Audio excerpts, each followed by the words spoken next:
sit back in your seats, get something to eat, and watch this movie. Don't let the kiddies see it, because, well, we'll let you hear the beginning first. Thank you. Welcome to Crown Club Reviewers, the only show powered entirely by Regal Unlimited passes, caffeine, and the questionable life choices that come from watching way too many movies. I'm Hunter. And I'm Joey. We're not professional critics, but we are professional nerds. Each week we take you through the latest releases, breaking down everything entertainment throws our way. Insightful? Sometimes. Fun? Always. Honest? Well, of course. Let's jump into today's feature.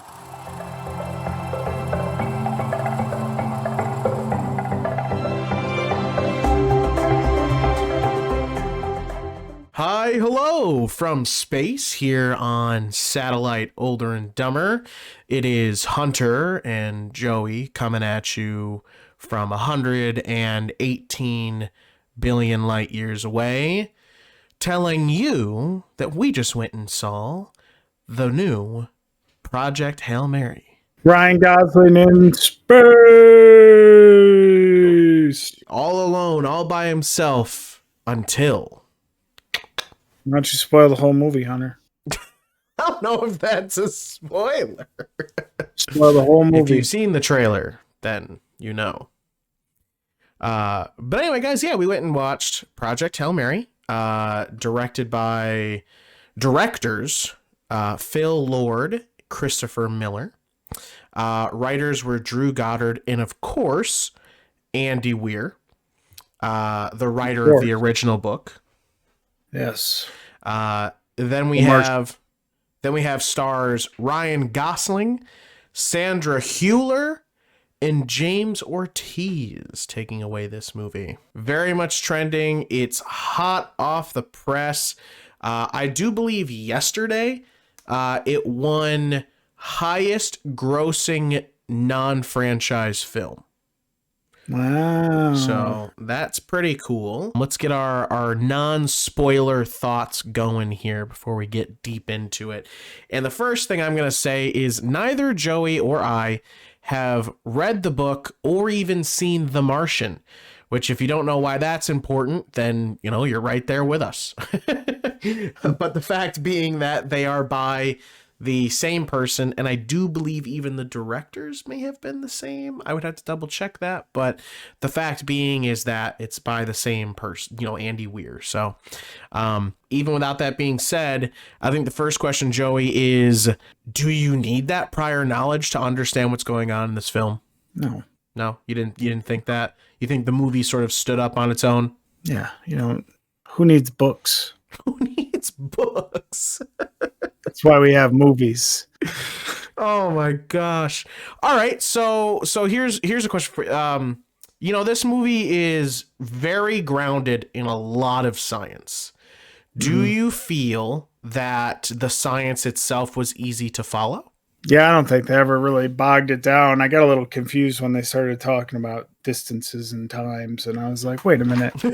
When he started doing the math? Shouldn't this be taken? Oh, yeah. I was like, he wrote like 113 years on the board, and I was like, brother, what? Now I believe that was the reference I made at the intro. Is that's the distance? That's the light years away. I don't think that's the actual years away that he had been on the ship. So, but I can definitely, 100%, when he started doing math, I was like, oh, wait a minute. Yeah, but it was only like 4 years to go the other way. I don't, we've got much to talk about with math, and I don't want to bog us down on that right off the bat. But in general, I think we should give our thoughts here. And, yeah. But in general, the science seemed pretty good to follow, pretty easy. It wasn't like it's out of my realm of possibility. Yeah, there's a creature. The creature loves a thing. The thing that it loves is important to us, but we can also use that thing to go fast and save our family. I think we watched different movies, but let's find out.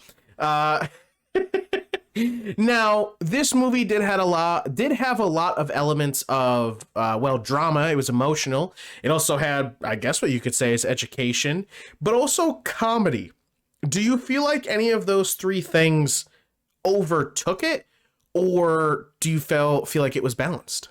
Boy, wasn't this just a lighthearted, wholesome chungus of a movie? That's what I have to say. Wow, a lighthearted chungus of a movie. Especially when we're wrestling with really big existential questions like, unaliving ourselves because this is a one-way ticket, and the extinction of whole species and dying stars, and They really made it lighthearted, for such a serious question. Do you feel like that was bad for the movie, good for the movie, or do you think it's more complicated than that? I mean, sometimes it felt a little unbalanced for me. I'm just going to say sometimes it felt a little too goofy for when the stakes need to be really high. And sometimes the stakes felt too high for something that was, trying to be lighthearted in tone. So there was some juxtaposition there that didn't really mesh for me. Interesting. Wow. Feel like I'm already formulating your rating for this movie. So this is a space movie. And Joey, I know for you, whenever there is a space movie, you have the strongest opinions about things that happen in space. Mm-hmm. How did that feel for you for this movie? Did the realism of space feel correct, or was it like that wouldn't happen in space? No, I think they did a pretty good job of making it feel the existential dread of, being in a sea of nothingness. Nice. Okay, cool. Because anytime we talk about space movies, you're always like, that would never happen in space. They wouldn't. I don't know what to refer to in this instance, but yeah, no, I felt like they addressed a lot of the normal issues for the most part. It felt, like they were taking their care for the common man and his space opinions. The beginning of the movie, did it feel slow, or do you feel like the sort of mystery plot at the beginning of this movie, do you feel like that hit and you were connected, or what? I think that was a better way to start it than just going to, this is my day job. Okay. That it worked better. I'm wondering when Hot Toys is going to announce Ryan Gosling in a worm suit. I want the other character Hot Toy. That's right. They'd sell it as a deluxe, so you'd get them both. Probably. That makes sense. But not the worm suit would be a different character because he'd have to have his own accessories, and that makes sense. All right, last question before we go into spoilers, and that is Ryan Gosling. How do we feel about him in this movie? Do you feel like he carried the movie? What did you think just in general of his performance? And maybe even compared to other things you've seen. Ryan Gosling's one of my favorite guys working right now, so I'm not going to have anything bad to say about him. I am going to throw out the usual, we've got a really hunky guy that we're going to nerd up. It's the same. They nerded him up pretty good. It's the same thing with the Mean Girls movies where they're always like, this is the ugly girl, and she's just a girl with her hair in a ponytail. Ponytail and glasses. That's too funny. Oh, you know what? I'm a liar. I do have one more thing before we go into spoilers, and that is, much like another movie about going into space and saving the world, and the fact about using miners instead of astronauts, do you think this movie has the same plot hole, or do you think they fixed that with this movie? Oh, it definitely felt like that for a while, but I think they address it, so. Cool. All right, that's good. All right. Well, guys, if you hear that sound, that means we are moving into the spoiler section of this review. So if you have not seen the movie and you don't want to be spoiled, then you're going to want to pause, go see it, then come back. If you are okay with being spoiled, then go ahead and keep listening. Or Or if you just want to know what our reviews were, you can go ahead and skip ahead to get our ratings. I have a thing I want to talk about that I think is really good for the movie, but before I do that, I want to touch on what you started to say in the non-spoiler, which was the fact that you felt that there was too much comedy in what was supposed to be more emotional moments and too much emotion in what should have been more lighthearted moments. Can you go more into what you meant by that? So I think the one scene that really took me out was when after the rest of the crew gets blown up, and they're like, "Well, you gotta go now," and they did the big slapsticky escape from the military base. That was like, okay, come on, Oh, we're really, hit Grace running? yeah, That took you out of it. yeah. Interesting. I would like to know more of why. I just thought it was too much. Thought it was too much. Hopping up on the table and jumping up and like outrunning, armed guards. And I don't know. It just felt slapsticky and a really like a real juxtaposition from this tense. Well, we're sending you and you don't have a choice in the matter. I mean, I think the idea was the fact that he had been with them for almost a year at this point, or maybe more, like working on this project, and they liked him. He wasn't somebody they didn't like, but they also felt really bad about drugging him and sending him into space to his death when it was what he didn't want.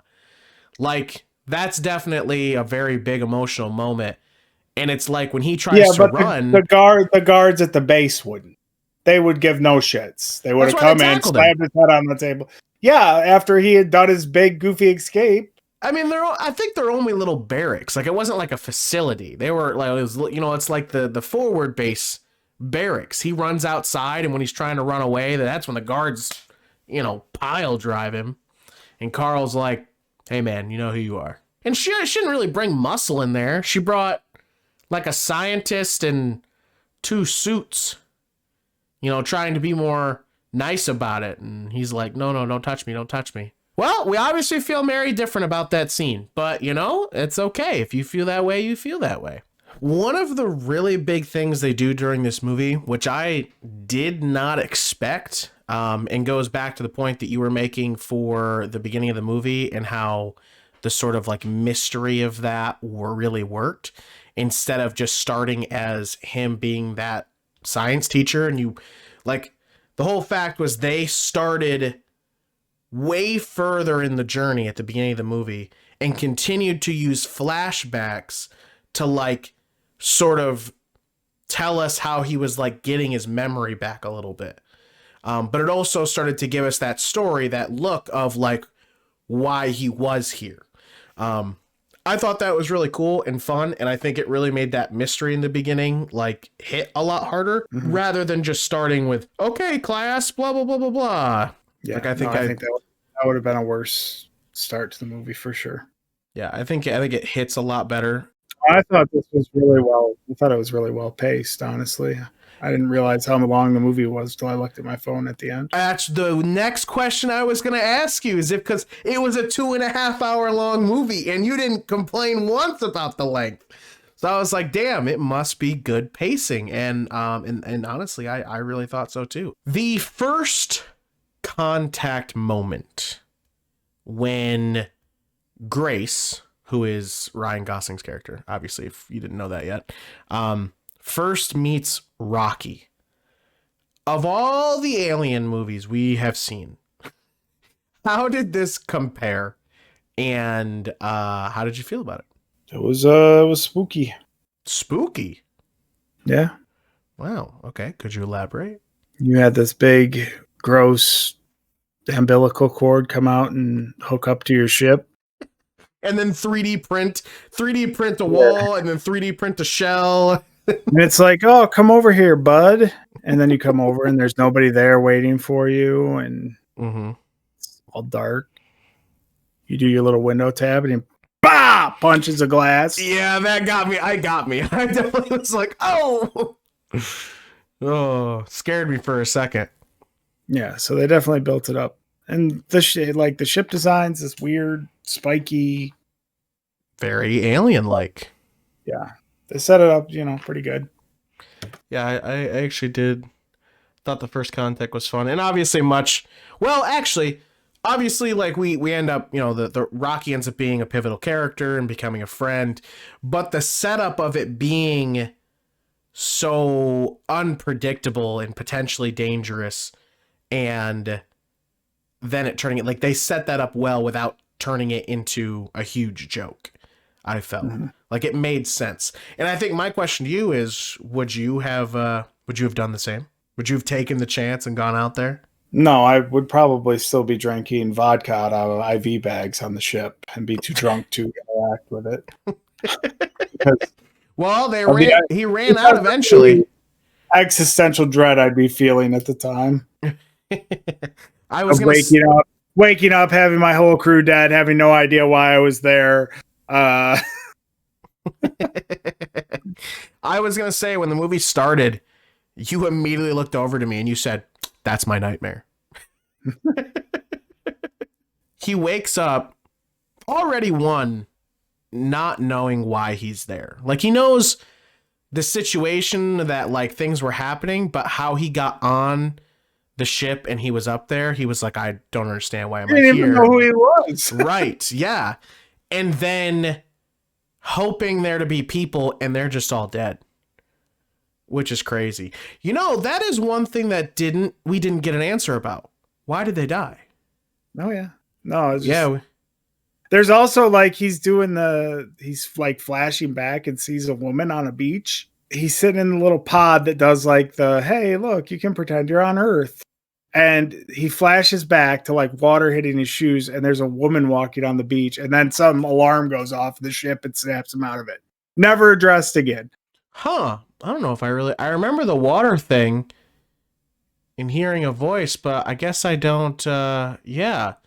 I mean, I guess the only other addressing of it is the fact that Rocky's like, I have a mate, and Grace is like, you have a, wait, what? What do you mean you have, I mean, not that you're ugly or anything, but like, and then he says like, yeah, I had someone, but they thought my head was too much in the clouds and blah, blah. So that has to be maybe what he was thinking about. And I wonder if in the book it goes over it more, but I also don't think it was so much of a plot hole that it ruins the movie, nor do I even think it was really a plot hole. And maybe Adriana or Adria, whatever, what'd they name the planet again? Adrian. Maybe that's who she was. Maybe that was the girl, because he was like, what's your mate's name again? The names are so long. And he's like, no, wait, no, I remember. Let's make that shorter. How do you say my name? He's like, oh, okay, all right. I do think that Rocky and Grace's friendship was actually like believable and fun, and it actually felt necessary to the story. Yes. It wasn't, let's sell merchandise of the cute rock man. Which, I mean, he wasn't even really that cute, I mean, on a scale of, 1 to cute, he was like, cute-ish. Mm-hmm. But no, you're right. If this had been like anything that we'd watched up until this point this year, Rocky would have just been there to quip.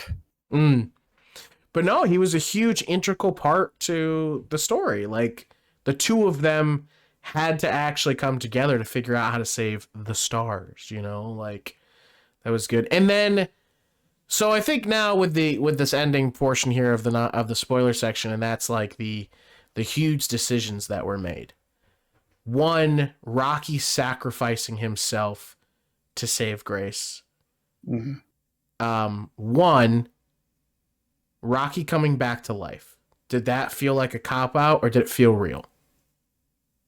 I mean, we don't know about his species, so you're right. He looked pretty messed up, but by the time the movie ended, he looked like he was fine. Back to normal, yeah. I really didn't feel like that it was a threat that he was going to die, because that Grace isn't going to let both planets die, but there's no way that Grace is going to be able to Figure out how to get there. Fix his ship, go to both planets, and save both planets. Like, yeah, you kind of needed Rocky to come back, or else none of that would happen, right? Now let's talk about Grace's choice in the end. So this was my biggest It's issue. an issue? Oh my gosh, guys got issues. Like, it was the biggest detractor for you? Oh no. I feel like the movie could have just ended where they said their goodbyes and they went back to saving their own worlds. And that could have been it. I would have been good. They would have cut an extra 15 minutes off the movie, and it would have been a fine ending. But the Tomeebo, tomato, not tomatoes, Tomeebos or Toymabos or Tenebos or whatever. Nintendo Amiibos. They began to get a resistance to the capsule devices, so they were leaking. And then he realized that Rocky's whole ship is made of that stuff. So Rocky would die, and Rocky is his friend. So you would have been with just knowing that. No, that realization never had to be made. The things never had to leak. They just went and saved their worlds. Instead of now Grace is a school teacher on planet Enid. I think it's Irid, but and lives in a human terrarium. Yeah, he's his own Truman Show now. That teaches people. So I think that maybe goes back to the whole science thing, right? Like maybe the fact that, you know, when the book was being written, you know, maybe he was like, oh, this could be a good ending. But then, as science tells us, things naturally evolve, and if something can, it will. And he was like, to make this more real, this has to happen. So maybe that's why. To make it extra.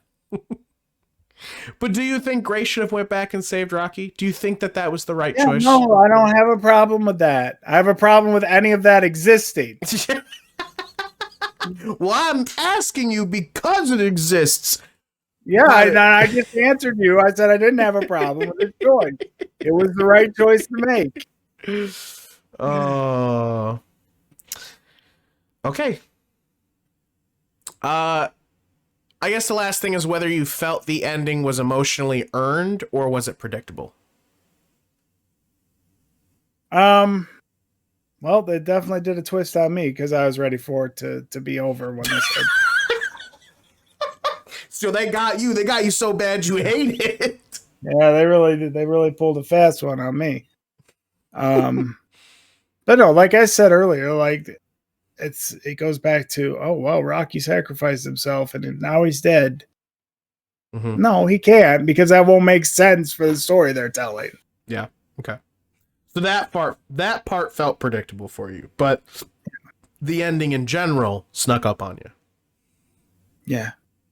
Okay. Sure did.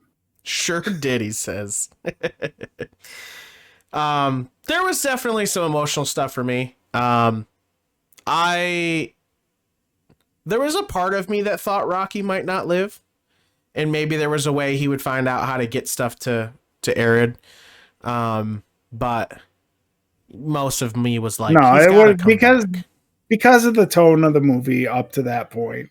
The fact that he was like, don't worry, I got you. I'm going to give you sun bugs for your engine and get you home. Sun bugs. Wow. All of that. Astrophage? Like, it would have been so dark to be like, well, Rocky died and his planet can't get saved, and now Grace's ship is broken and his planet can't get saved. No planets get saved. Well, humanity would still get saved. Which is what would actually happen, and they wouldn't have the probes at the time.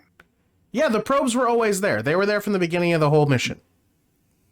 Because that was the whole point. They were supposed to stay there, send probes back, and then die. Because there wasn't enough astrophage to get back. Well, everybody's dead in space, which is what would actually happen. Oh my God, it's great. All right. Let's go ahead and get to our ratings for Project Hail Mary. Joey, if you could please, what is your official rating for Project Hail Mary? I'm going to give it, because I didn't like the ending, didn't think it was necessary, I'm going to give it 3.5. 3.5? 3.5 IV bags full of vodka out of 5. Oh my! You guys can't see my face right now, but I am flabbergasted. I thought there was some unevenness in the tone of the movie. I didn't like the ending. Didn't think it was necessary. So there you go. Holy moly. 3.5. You might as well have just made it 3. I feel like your half was for pity. Doesn't even feel real. I almost gave it a 4, and then you told me I was stupid. So, But wait a minute, what? I never said that. Oh man. Wow. All right. Well, guys, I am giving Project Hail Mary 4.5 Earth Hacky Sacks. I knew you'd pick that. You know, I picked the Earth Hacky Sacks. Yep. It was actually already got the assets No, done. you didn't. I was actually between the Earth Hacky Sacks and the little gas metal man. Mm-hmm. Little gas metal Grace, but I went with the Hacky Sacks. Now I'm going 4.5. You know, it's not. I haven't found the perfect movie yet. We haven't hit the perfect 5 yet. And I would have probably only done a 4, but I'll be honest. I'm giving it the extra half because I thought Ryan Gosling did so well in this movie. Like, I loved him from start to finish. I thought he did so freaking good. And then Rocky on top of that. Usually when you get like a puppet co-star, it can pull you out and it doesn't always feel great. And you're like, okay, yeah, this is definitely just like a fake, blah, blah, blah. Like, it doesn't always feel good. And the puppets never have like the best range of motion.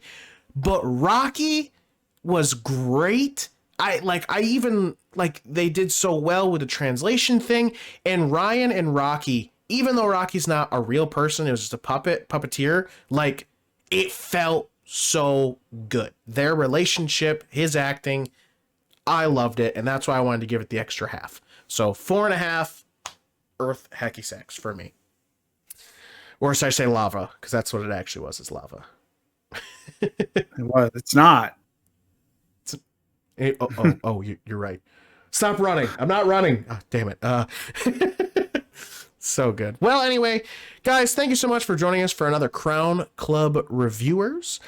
Please let us know what you thought of Project Hail Mary and what your ratings were.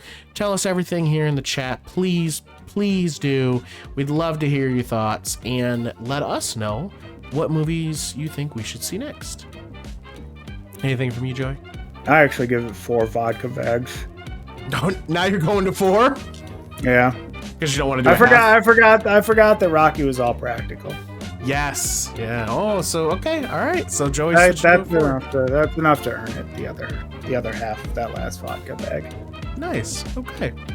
Well, guys, see you later, and we'll see you at the movies.